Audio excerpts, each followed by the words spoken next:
ఒక తోటలో ఒక కొమ్మలో ఒక పువ్వు పూసింది.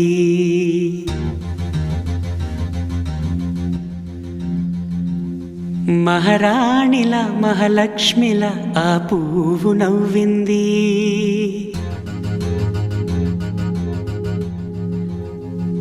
అలాగే నవ్వుతూ ఉండాలని,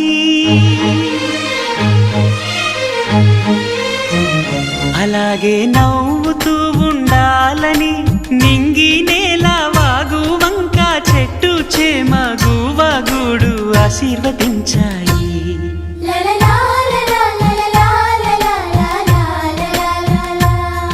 ఒక తోటలో ఒక కొమ్మలో ఒక పువ్వు పూసింది. మహారాణిలా మహాలక్ష్మిలా ఆ పువ్వు నవ్వింది.